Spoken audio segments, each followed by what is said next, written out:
There are a lot of reasons why small businesses do not grow.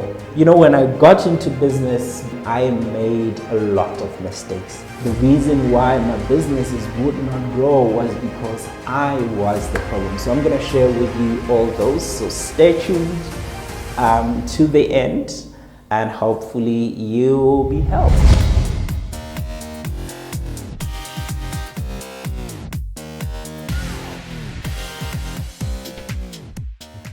Hello and welcome to yet another episode of Digital Launch. My name is Tumelo Mokoena and I am your host. All right, and for those of you who are here for the first time, a special welcome to you. And that means you haven't watched any of our previous episodes. So after this one, go back and see if there's something that would be of interest to you. Okay, so this is a digital marketing podcast. And we share with entrepreneurs lessons on how to launch, how to grow and scale their businesses online. So follow us, whether you're watching this on Facebook or you're watching this on YouTube. Make sure that you follow us, engage with us, ask questions, share this with your friends. We will truly appreciate that. Okay, so today we're talking about something that's very close to my heart. And the reason for that is because I have been in business for a while and I have made my fair share of mistakes. And I wish that a lot of people wouldn't make the mistakes that I have made, right? So we are talking today about the reasons why small businesses remain small. A lot of research has been made concerning this, have been undertaken, scientific research, and there's a feedback. There are a lot of reasons why small businesses do not grow. But what I'm going to share with you today is my own personal experience and observing also other businesses. Because, when I got into business back in 2012 after graduating at the university, I did not have any prior experience. I just jumped into it. I never wanted to be employed, so I jumped into it. And as you can imagine, I made a lot of mistakes. Right, and I didn't even know some of the mistakes that I made. I didn't even know that they were mistakes until lately when I jumped into, I think about 2 years ago, when I jumped into digital marketing world, and I realized, oh wait, I have been the problem myself. Right, I've been the problem. The reason why my businesses would not grow was because I was the problem. So I'm gonna share with you all those. So stay tuned to the end, and hopefully you will be helped after this. All right, so let's jump into it. So the first reason why small businesses remain small is the mindset. And by the mindset, I'm talking about the overall belief system of someone or the person or an entrepreneur leading a business. What do they believe about themselves?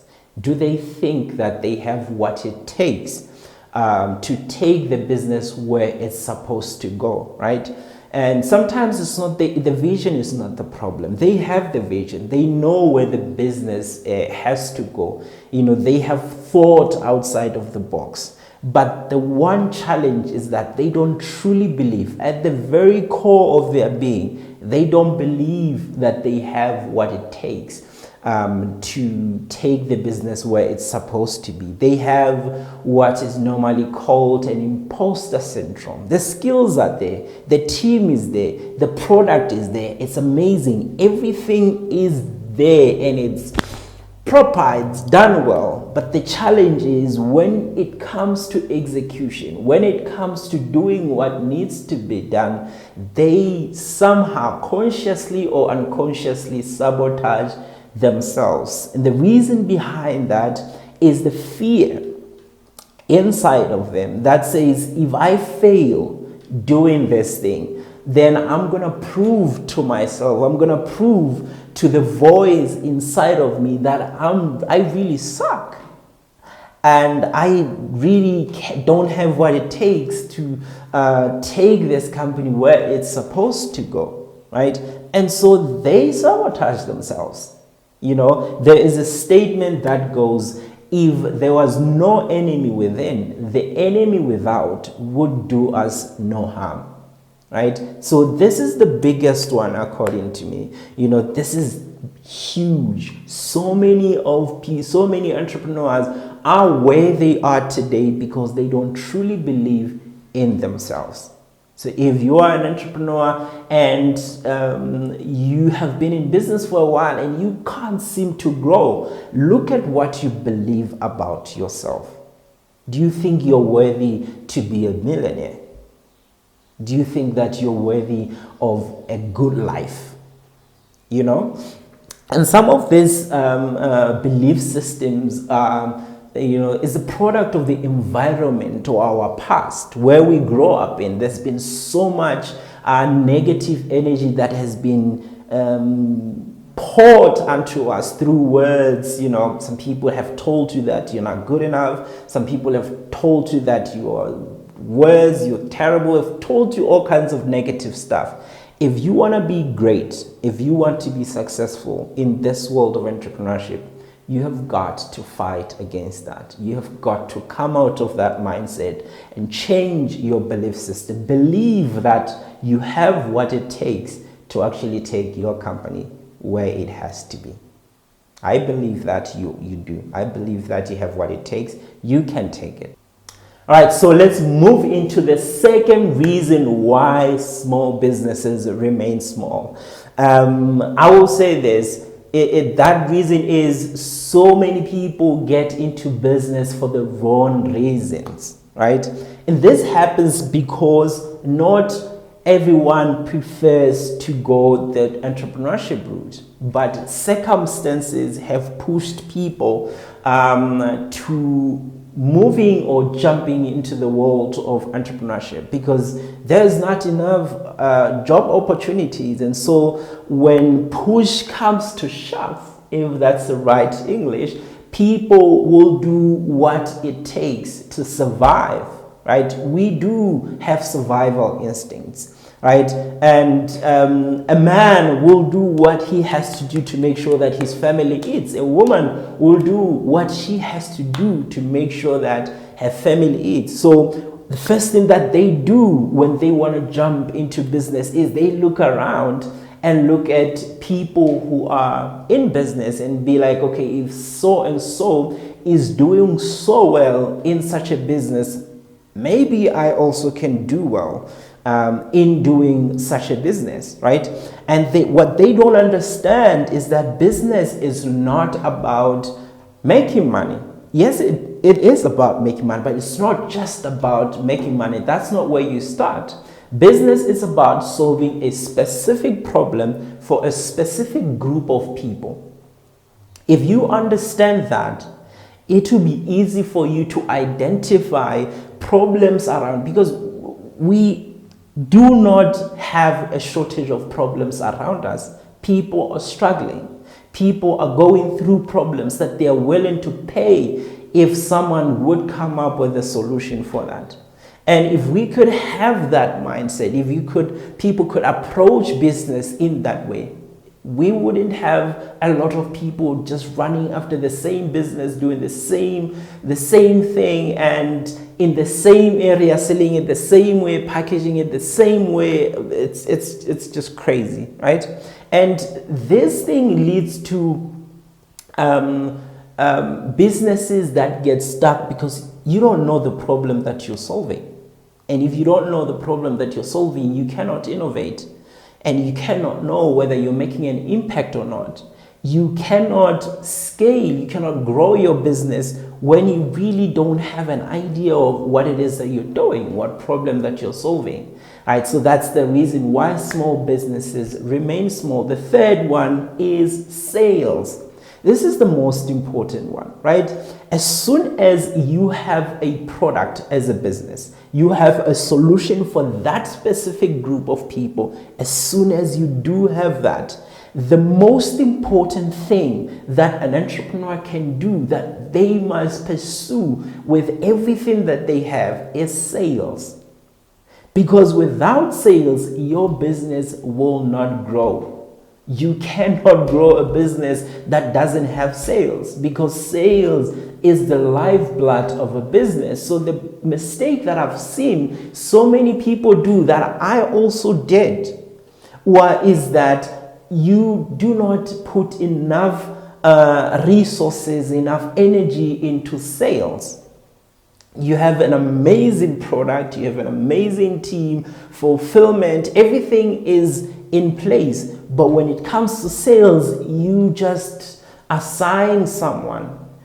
And also there isn't any specific goals that you want to reach with regards to sales. And I want to make an example. I used to be in a t-shirt printing industry.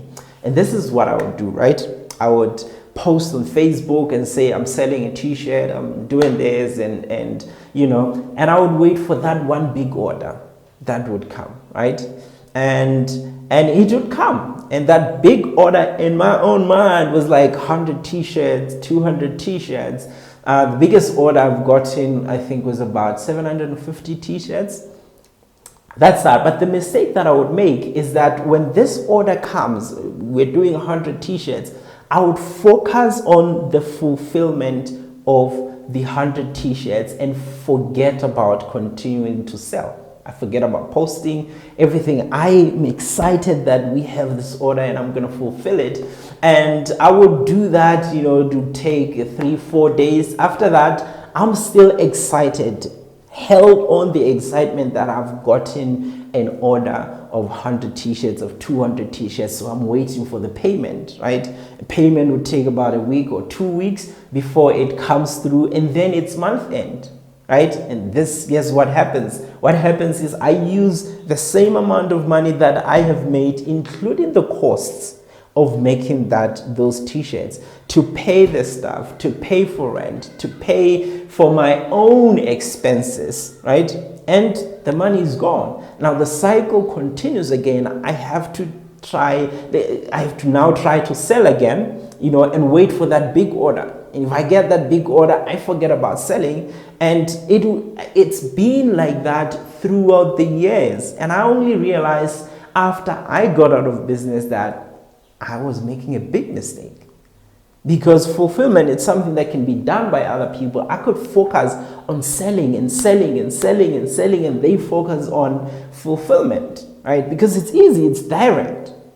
And so a lot of businesses remain stuck where they are because we do not invest enough time in selling. We do not have strategies on how to sell our products. We do not have any specific goals, you know, set to achieve at the end of the month.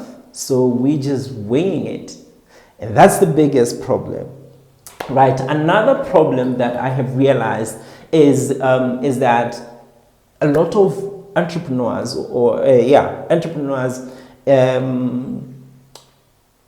sell too many products with so little resources, right? I pray that I'm able to explain this well.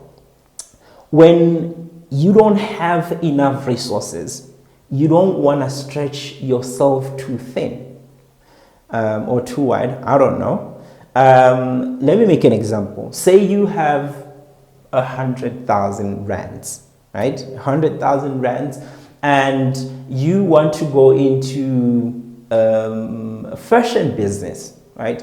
So what many people do is that when they want to jump into the fashion business, first of all, they don't even care or to think who their target customer is and how they would be different from from their competition. Sorry about that.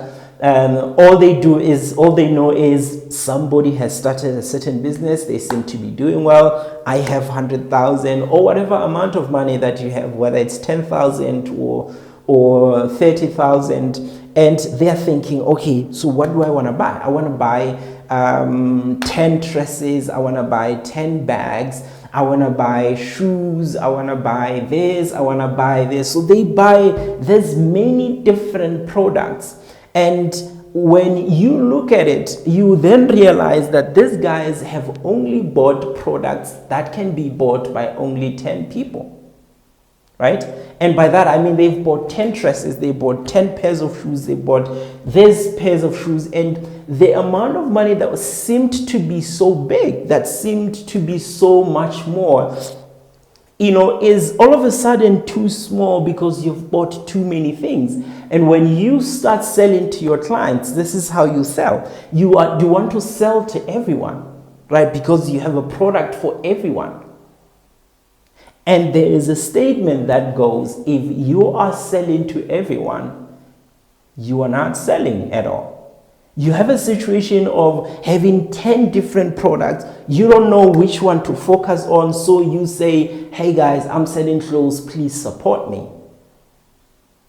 And it is a challenge because you don't even have a budget to do the advertising, to do the selling, to do the marketing.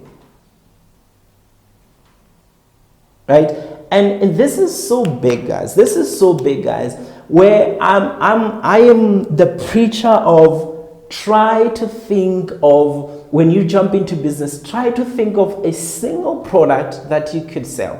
Instead of 10 different products, what if you could just focus on dresses? What if you could just focus on handbags? Or maybe a certain type of handbags, because there is a lot of varieties of bags and whatnot. What if you realize that a certain group of people has an interest in a certain type of bag, and the suppliers that are there are not reliable enough? So with the 10,000 that you have, you're going to invest in buying 500 bags. And you are going to sell those bags, and those bags alone.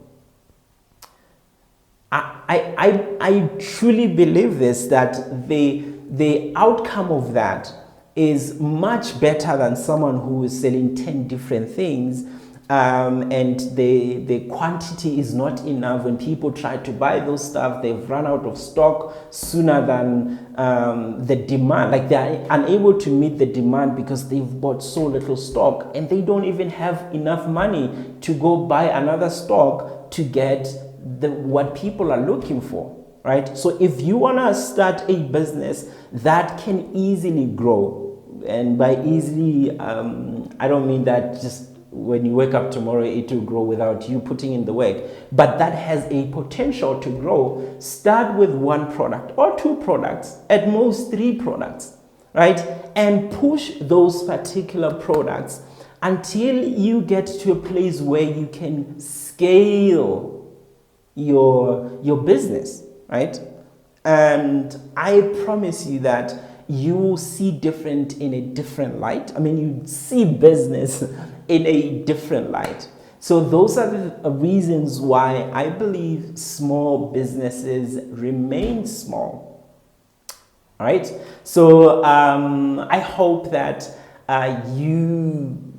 something was sparked inside of you, and you will sort of look into how you're running your business, and be able to make changes that are necessary to be done. And the biggest one, like I said, is the mindset. And you have to really work on that, because without a proper mindset, you cannot grow your business anywhere. Thank you very much for watching up to this far. I hope that I will see you again next week. Yes, goodbye.